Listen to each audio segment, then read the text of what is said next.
Good morning বন্ধুরা, সবাই কেমন আছো? আশা করি ভালো আছো, সুস্থ আছো।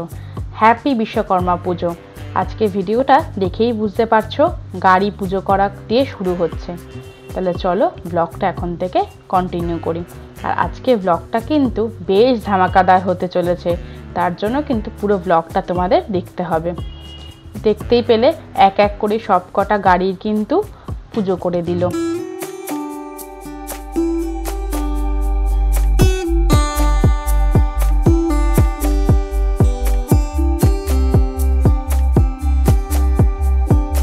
ঠাকুরমশাই এবার একটু ফুল দিয়ে মালা পরিয়ে বেশ সুন্দর করে সাজিয়ে দিয়ে ধূপকাঠি দেখিয়ে পুজোটা চলছে। আর বিশ্বকর্মা পুজো মানেই তো গাড়ি, মেশিন, লোহার যত জিনিস আছে সব কিছুরই আরাধনা করা হয়।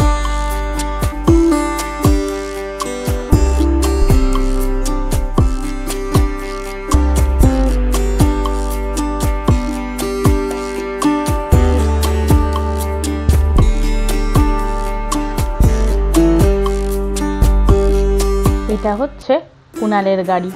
সব গাড়ি ধুয়ে মুছে বাইরে বার করে রাখা হয়েছে, আর কাকু এক এক করে পরপর কিন্তু পুজো করে যাচ্ছে।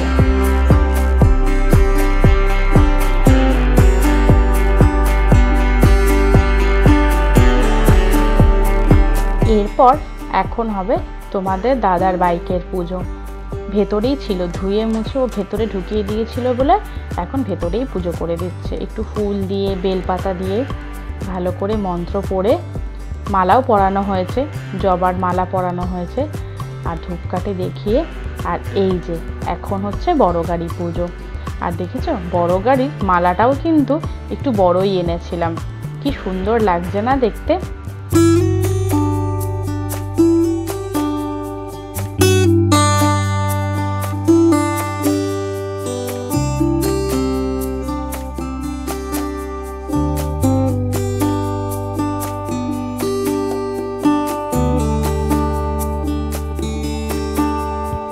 এখন ভেতরের যে স্টিয়ারিং সেটাও একটু পুজো করে দিচ্ছে। সিঁদুর, ফুল সব দিয়ে ভালো করে মন্ত্র পড়ে পুজো করে একটু ধূপকাঠিও দেখিয়ে দেবে।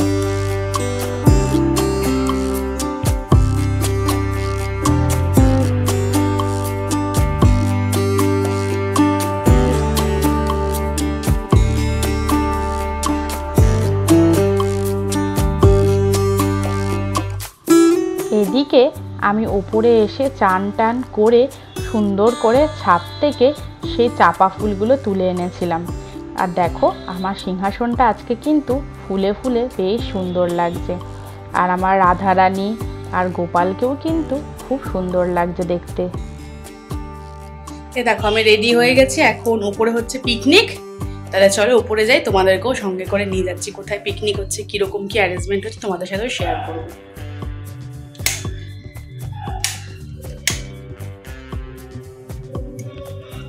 সব ঘরের লাইট দেখো জ্বালিয়ে রেখে গেছে।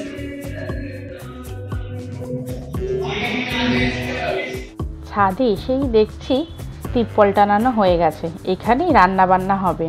আর দেখো গ্যাস, স্টোভ সব নিয়ে আসা হয়েছে, কিন্তু কেউ আর জোগাড় কিছুই করেনি, সব ঘুরিয়ে উড়িয়ে যাচ্ছে।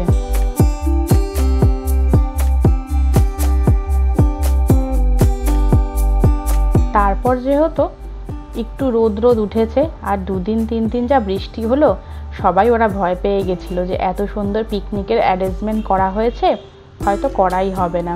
কিন্তু এখন কিন্তু বেশ সুন্দর রোদ উঠেছে আজকে, আর তাই সবাই মিলে বসে গেছি আমরা পিকনিকে জোগাড় করতে। আর এখানে দেখো পকোড়া ভাজা হচ্ছে, আর এটা হচ্ছে চিনির বাবা। তোমরা তো চিনিকে সবাই চেনো, এই যে পকোড়া কড়াইতে দিচ্ছে কালো গেঞ্জি পরা, এটা হচ্ছে চিনির বাবা।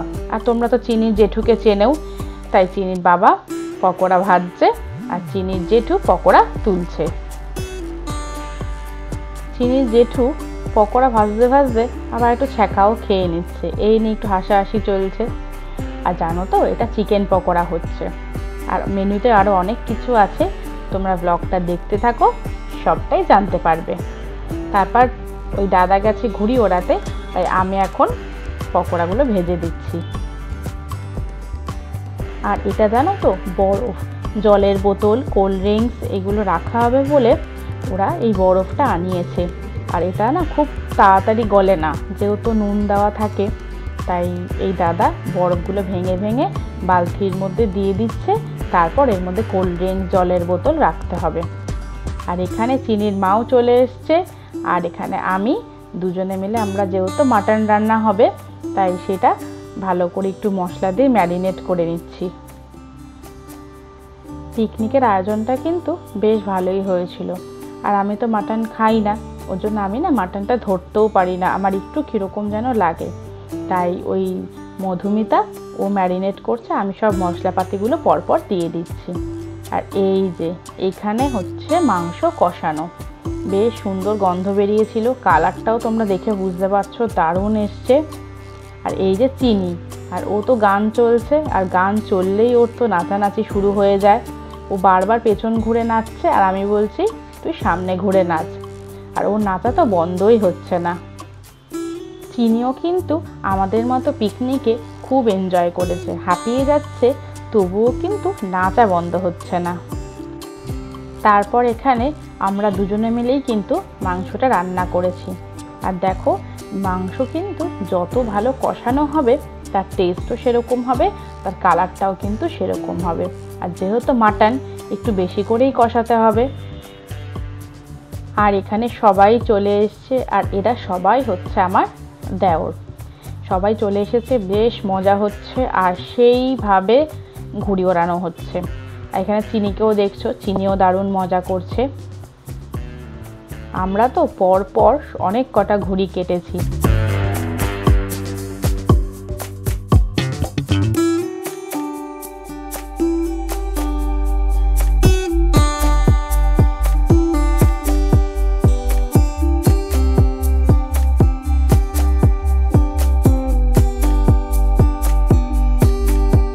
এখন মাংসটা একটু কষিয়ে দিচ্ছি। আর যেহেতু অনেকটা মাংস, প্রায় 3.5 কেজি, কষাতেও একটু সময় লাগবে। আর অত বড় প্রেসার কুকার নেই, ওই জন্য কড়াইতেই কিন্তু মাংসটা কষাচ্ছি। তারপর এখানে স্যালাড কাটা হয়েছে, তাই ওপর দিয়ে একটু পাতিলেবুর রস ছড়িয়ে দিচ্ছি। আর পাতিলেবু দিলে জানো তো টেস্টটা কিন্তু দারুণ লাগে। পাতিলেবুর পরে এখন একটু গোলমরিচের গুঁড়ো, এক এক করে চাট মশলা সবই কিন্তু ছড়িয়ে দেওয়া হচ্ছে। তারপরে সবাই এক এক করে খেতে বসে পড়েছে। আমি আর মধুমিতা দুজনে মিলে সবাইকে বেড়ে দিলাম। তারপরে আমি আর মধুমিতা একসঙ্গে খেতে বসবো। আর এই যে ও এখন স্যালাড দিচ্ছে, আর আমি ভাত বেড়ে দিয়েছি সবাইকে। আর জানো তো, ও হচ্ছে রানা, আমার পিসিমণির ছেলে। ও যেহেতু পিকনিকে আসতে লেট করেছে, তাই ওকে পেনাল্টি দেওয়া হয়েছে। ওকে বলা হয়েছে যত বাসন আছে সব নাকি ও মাজবে। কিন্তু ও এতটাই ভালো, এতটাই সাদাসিধে, ও কিচ্ছু না বলে, কোনো রাগ না করে ও কিন্তু চলে গেছে বাসন মাজতে।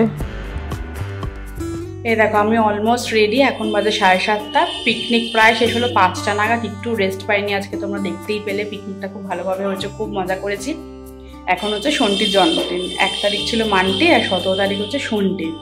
তো এখন যাচ্ছে ছোটো কাকিদের বাড়িতে জন্মদিন, আজকে অনেকটাই রাত হবে। এই দেখো, আমি কিন্তু মোটামুটি রেডি। তাহলে চলো যাওয়া যাক। আমি অলমোস্ট রেডি। আর দেখো তো আমার লুকটা কীরকম লাগছে, আমায় কিন্তু অবশ্যই কমেন্ট করে জানিও।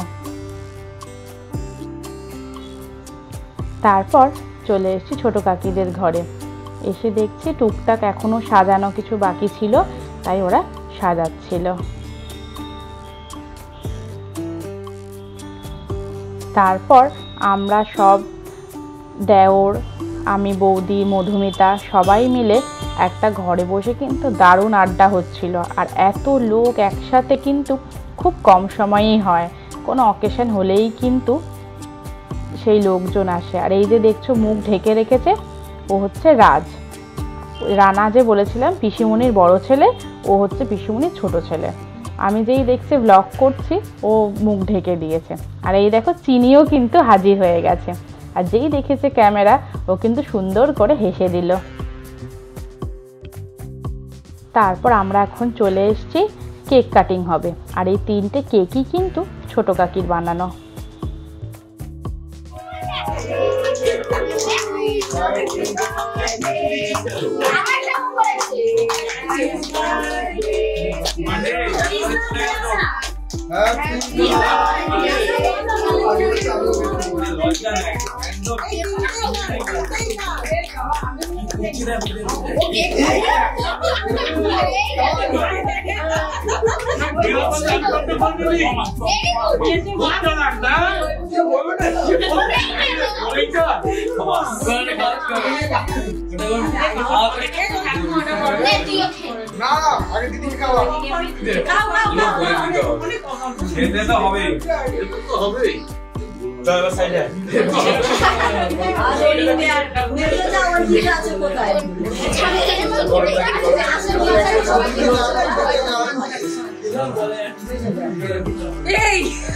দিদি তুই মাকে খাও, তুই মাকে খাওয়া। দাঁড়াও দাঁড়াও, বিমনিকে তুমি খাইয়ে দিলে না? যাও একটু বিমনিকে খাইয়ে দাও, একটু দে ওকে, একটু খাইয়ে দি, একটু দে, একটু দে, খাও বিমনি খাও।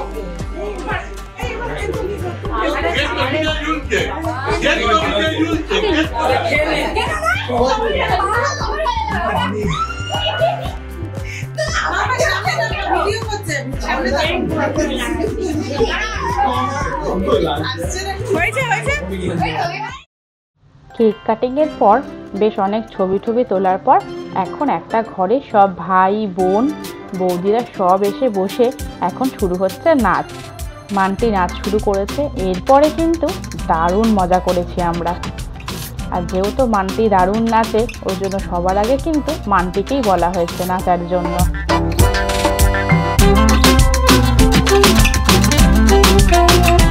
মান্টি কিন্তু নাচা শুরু করলে সে আর থামে না, ও কনস্ট্যান্ট কিন্তু নেচে যায়, ওর কোনো টায়ার্ডনেসও লাগে না। আর তোমরা দেখে বলো তো মান্টি কোন গানে নাচ করছে, আমাকে কিন্তু অবশ্যই কমেন্ট সেকশনে জানিও।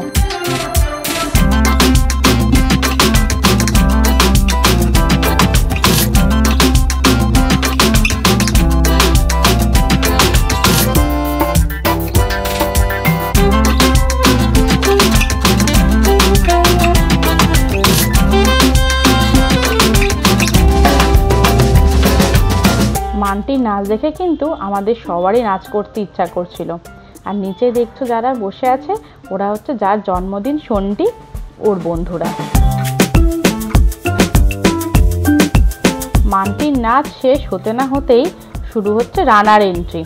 রানার নাচটা শুধু দেখো, ও কিন্তু মানে মারাত্মক নাচ করে। মানে এত মজা করেছি আমরা সব ভাই বোন একসাথে হয়েছি। মানে এই ঘরটা তো জাস্ট মানে কি বলবো, মানে নাচটা দেখেই তোমরা বুঝতে পারছো, মানে আমারও কিছু বলার ভাষা নেই যে তখন ওই টাইমটা কত মজা আমরা করেছি। সবাই আসছে, দরজা ফাঁকা করে একটু একটু করে দেখছে, আবার চলে যাচ্ছে। আর এই যে দেখছো কচি কাচার দলও ঢুকে গেছে, ওরাও কিন্তু এবারে নাচতে শুরু করে দেবে। দেখো বলতে না বলতে তিনি কিন্তু ওর কাকাইদের সাথে বেশ সুন্দর নাচ করছে।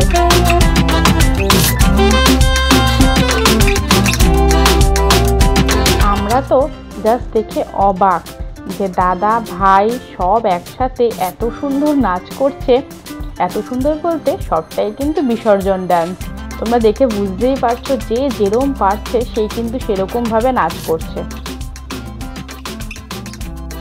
এরপরে ডিনারের পালা। মেনুতে ছিল chicken fried rice, chilli chicken, radhaballavi আর চানা, পায়েস, চাটনি, পাঁপড়, সবটাই কিন্তু বাড়িতে বানানো। তাহলে চলো ডিনারটা করে নিই। আজকে ব্লগটা আর বেশি বড় করছি না, এখানেই শেষ করছি। পুরো ব্লগটা তোমাদের কেমন লাগলো, কোন পার্টটা বেশি ভালো লেগেছে অবশ্যই কিন্তু আমাকে কমেন্ট করে জানিও। তাহলে আজ চলি, সবাই ভালো থেকো, সুস্থ থেকো, টাটা।